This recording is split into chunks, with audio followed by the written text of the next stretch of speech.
Well, I was happy to note yesterday the contents of the letter written by the Ministry of Education's State Department for Higher Education and as read by the PS that they had suspended forthwith the model of payment and the amount of payment for various courses in the September intake coming in. That is good. That is good. That's a good thing. But I want to add to the PS and the government at large that the differentiated unit cost that the vice chancellors ganged up together to defeat because they want money to flow from government without accounting for it was not wrong.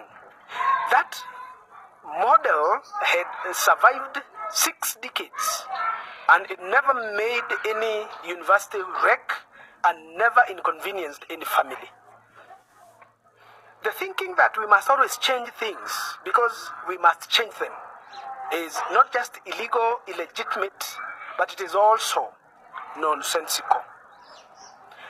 The new university model of funding higher education is a recipe of chaos. By the way, Professor Munavu will go down in history as a man who presided over massacre against the poor in access to higher education because he was a chair and he was generously rewarded for it by being made a chair of a state corporation. Professor, wherever you are, history will never be kind to you.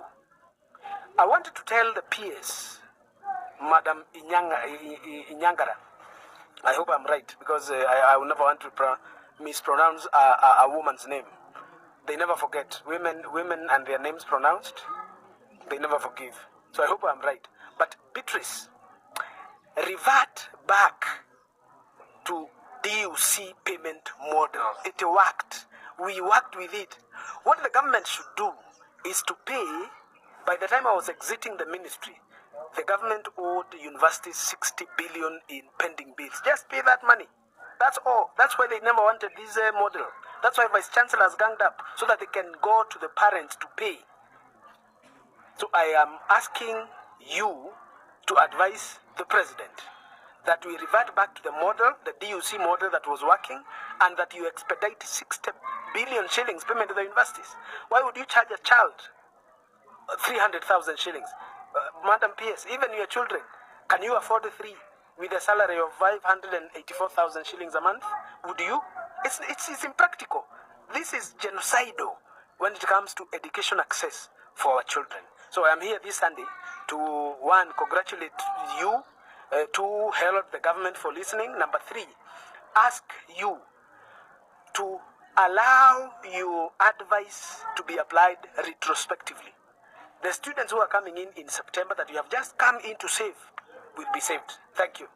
But there are students who joined the first cohort that is suffering under this extra sensible model already in the university.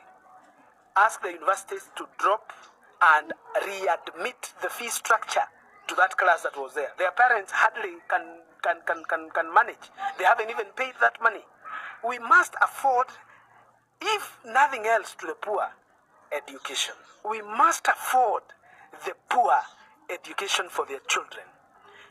If I became president today, of course I'm not becoming president now, but if I became today, I would close my eyes and mobilize parliament, and even if it will take 500 billion shillings in terms of university funding, I would make higher education free for all.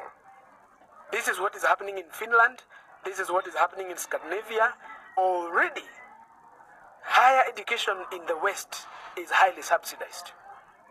Let us not punish the poor by ensuring we are putting bottlenecks against the access to education.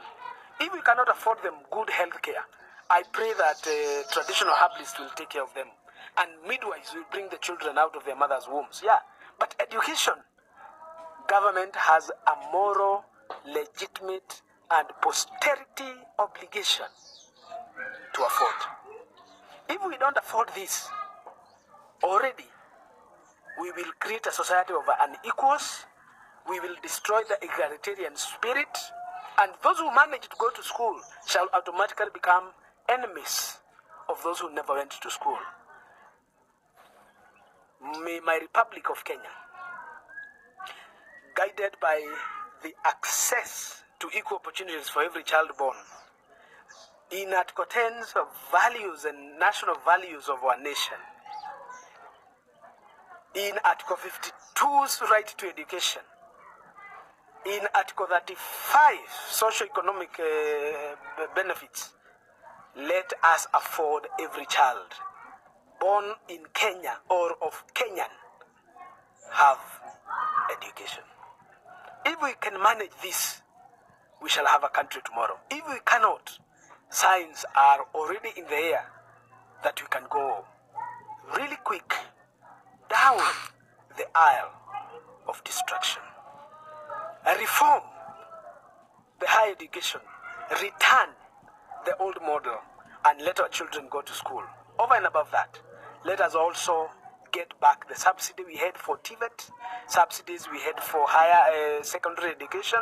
Let us make it free in these schools, and let's live in a country where all born legitimate or illegitimate shall call Kenya adieu.